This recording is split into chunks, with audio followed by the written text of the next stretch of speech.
Balimao Anyokma, c'est que tu les politologues depuis New York. Très très urgent et très très bonne nouvelle. Balimao, billet mardi 31 mai 2022. Awa, bonne nouvelle follow Jumenye. Malion, ko dien alaka dien dongo dugu dje. Mogo keme duru de kuma ni présenté kube fe kado Mali surasiala. Si ça tara mogo wa kele ani keme duru. Alaga dongo dugu dje a fin bela de l'essai de Malien génie clanché berebe ka wuli bi ko fuka do surasiala bi. Oba ira ko anga transition ka tabolo ka kosobe. Se vous tournerez fini mon flena tanto. Alay bokum. Shogan Kokala Maïga, nous avons permis c'est docteur Shogan Kokala Maïga, le général Shogan Kokala Maïga, merci beaucoup. Abela Djenya de Lukibala Nade. Ne alay beaucoup ni kalaka djande. Donc vraiment be alay beaucoup fou. Shogan fana livre dja nyo livre yaola. Donc be maréchal Assimi fana fou. Ay tegera fo maréchal Assimi kou. Vraiment malion et menani famu ira aula dabali banko de do, vidéo de do. Ouye démonstration d'orida. Nouvelle fana jumenye. Ko CEDEAO bena sanction bon Mali kani ala na kira sonama. CEDEAO sanction gani bena bo. Ko Mali ya avion moun fana santourné. Et nous kun kelebe ka bloqué et fait Espagne. Anga kasaï. Ko avion ina blala hisan. C'est ça. Toi vous desera, France desera, ou bena Assimi negen de sisa. Mais nouvelle dobe attention de. Ko France be fait kataka ka basi sigi, aga basi Union européenne mo be fait ka basi sigi. Et Dougoun Konan Balimao, et Burkina, et Niger, comment faire tout à base ici au Euro là. Amalian, bonne nouvelle, tout le monde bami yere n'a une bonne nouvelle, ma bonne guina samono. Quand Irisou est farine bleu, nous avons encore le bleu. Quand Irisou no au Tony, chaman badé de ke, bâton kono ka black ataka la jine port là. Mali commerçant do taraka takata, ani Mali autorité mo oula katakata.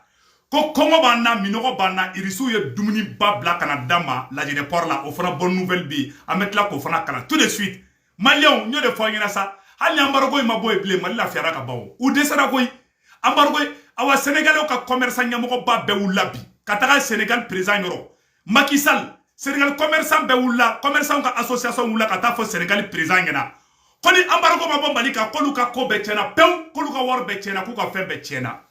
Alors, c'est vous qui s'appeler Bebisa. Aïe, Allah beaucoup. Docteur Allah beaucoup, merci beaucoup. Malimao, amène un nouveau de Kalasan, non, Angadje, Angola Benjoko fait. Malimao, Allah. Malikaride, billet, signé à la Calais. Aïe, une nouvelle de France Rotouni. Ko G5 Sahel Surasi d'Obé de bon. Antia pour G5 Sahel, ça passe Mali de G5 Sahel là. Koua Surasi d'Obé Minena. Koutara Bimogodoka. On fera information à travers la radio Gintan. Donc, Malimao. Nouvelle mais non, ko Charles Daniel te bamako plele, ko Charles Daniel bulla kata bija. Ko insécurité be malla. Donc balimao, ko anga surasu yo opération de ke kunu. Mo jugu fefe be ni marfa ba bulu. Ku ya bela jele mo barala. Pew. Voilà. Donc balimao ameno boko kala ambo bonne nouvelle la je. Aujourd'hui, les demandeurs ont 500 demandes par jour. Aujourd'hui, les demandes ont triplé, passant de 500 à 1500 par jour. Alors, la question que l'on se pose, d'où est venu ce désir d'engagement des jeunes à défendre leur patrie? Nous voyons aujourd'hui que notre femme est en train de monter en puissance à travers les efforts fournis par nos autorités de la transition.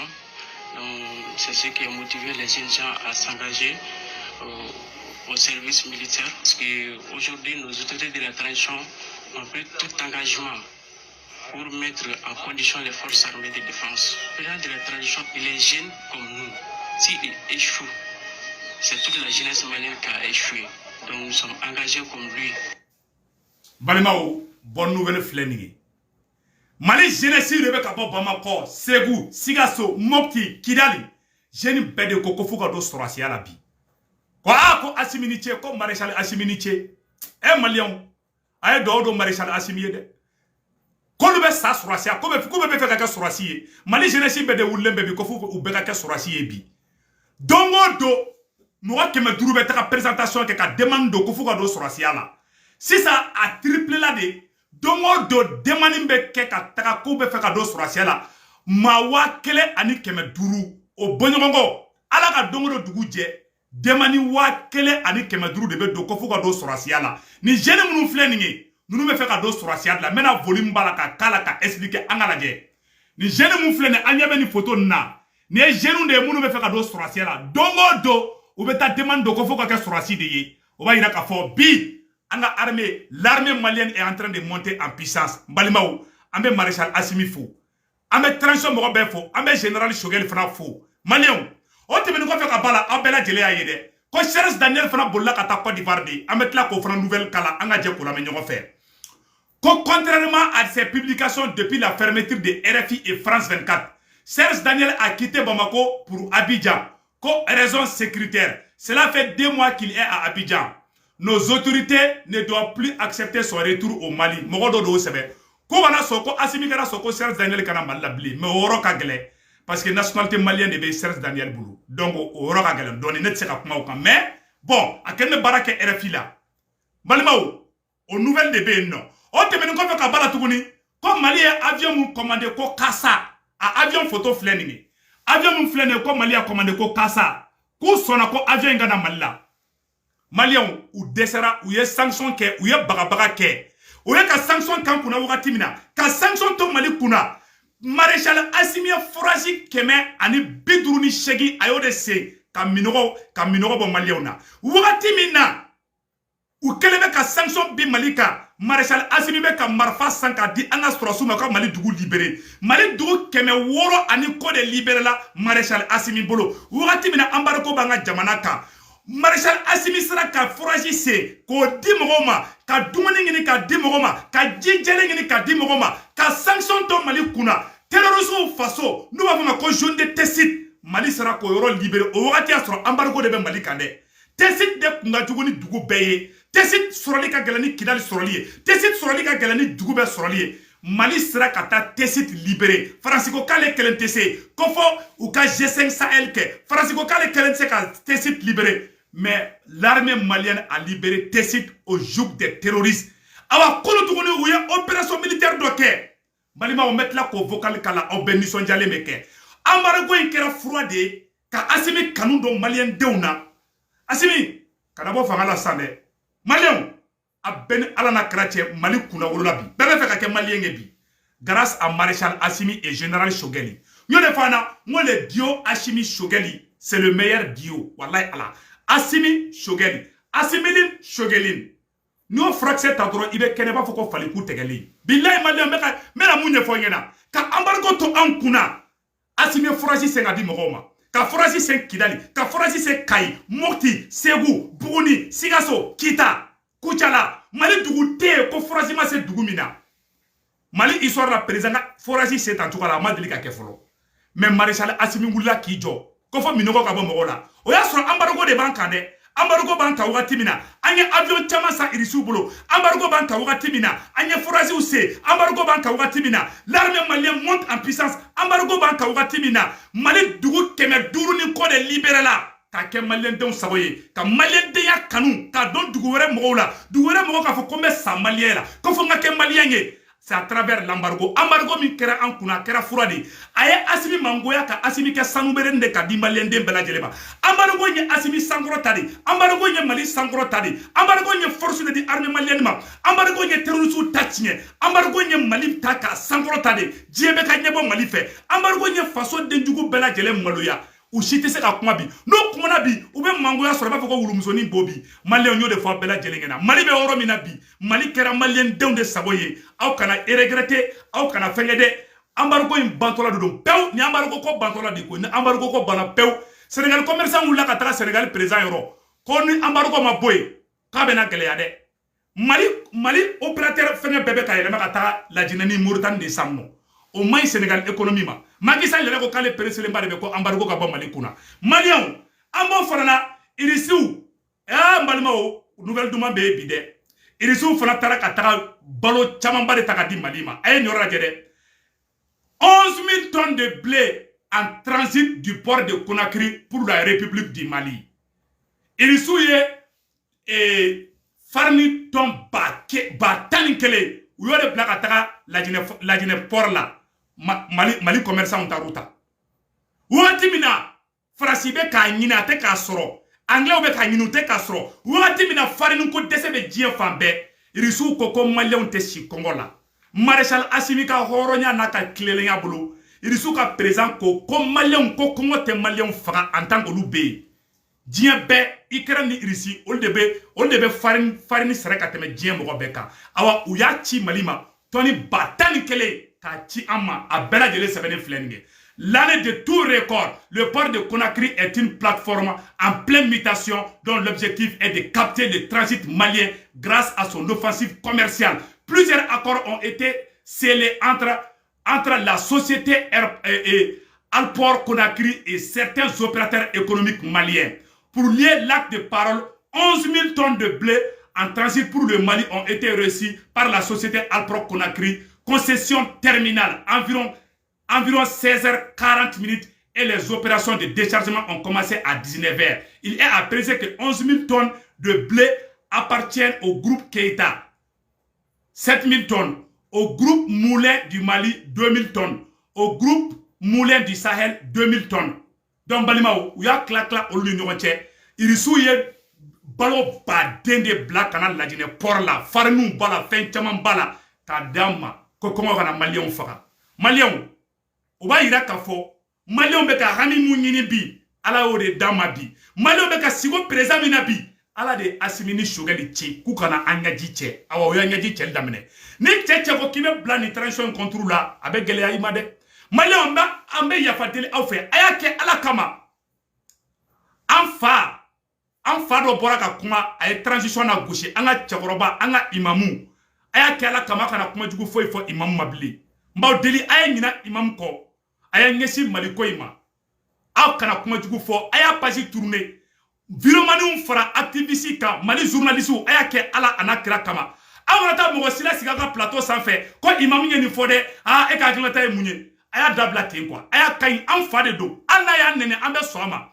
an bɛ mali justice fo. Le fait que justice ma wuli ka be ko kɛ nin ko la mɔgɔ bɛɛ tɛ minɛ mɔgɔ bɛɛ tɛ fɛngɛ an fa de don n'a ye mun kɛ an ka to yen an ka la faamuya ça passe mali kura de don an mago bɛ mun na bi malien bɛɛ k'i tɛgɛ di ɲɔgɔn ma bi an bɛ fɔ ko bravo à la justice malienne a ye nin kɛ ji bɔnnen ye a ye cɛkɔrɔba to yen mɔgɔ si kana kuma jugu fɔ cɛkɔrɔba ma a y'a kɛ ala kama a ka cɛkɔrɔba to yen malien bonne nouvelle fana bɛ yen tuguni mali armée taara ka taa terroristes de faga ka t'u sɔrɔ dumuni ni fɛnw na an bɛna photo dɔ yira aw la a photo maɲumako ka bon dɔɔni n bɛna yɔrɔ bɔ ka yira aw la an ye information dɔw sɔrɔ a vocal fana bɛ yen mais n bɛna photo in bɔ ka photo in yira aw la sisan aw n'an bɛ jɛ ka photo lajɛ mali sɔrɔsiw ye opération min kɛ ka terroristes faga olu de su filɛ nin ye su in fana kɔfɛ a ye vocal lamɛn dɛ.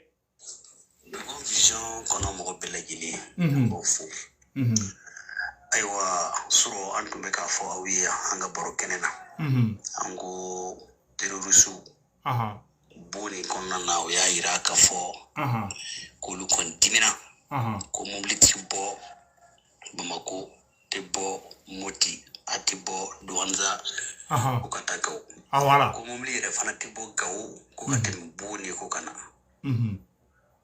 mɔgɔ o mɔgɔ yɛrɛ kun ɲɛsinna bon nin ma u y'u ka cidenw bila ka na fɔ k'a bɛɛ ka segin ko n'o tɛ ko ni fɛn o fɛn y'a fɛn mɔgɔ sɔrɔ ko y'a ɲini ayiwa ja olu b'o la arami fana b'a t'a la mali sɔrɔsiw sɔrɔ 3h du matin waati armée de wulila ka taa nin zone ninnu kɔnɔna na n'a ka pankurun ye ka taa jateminɛ kɛ k'a ye k'a fɔ zone dɔ la ja terrorisiw tun bɛ ɲɔgɔn yela ye sufɛ 3h du matin ka sɔrɔ ka bom jigi a yɔrɔ in na kibaruya min kɔni sera ma a fɔra ko bom min jigila ko bom in a ye tasuma ba dɔ de wuli kungo kɔnɔna na ka yɔrɔ caman jeni wa terroriste hakɛ min sara la hali sisan a ma se ka dɔn fɔlɔ o tɔ an bɛ armée yɛrɛ ka communiqué kɔnɔ ayiwa n'a ye min sɔrɔ fana kibaruya la an bɛna taga na k'o da o tulo kan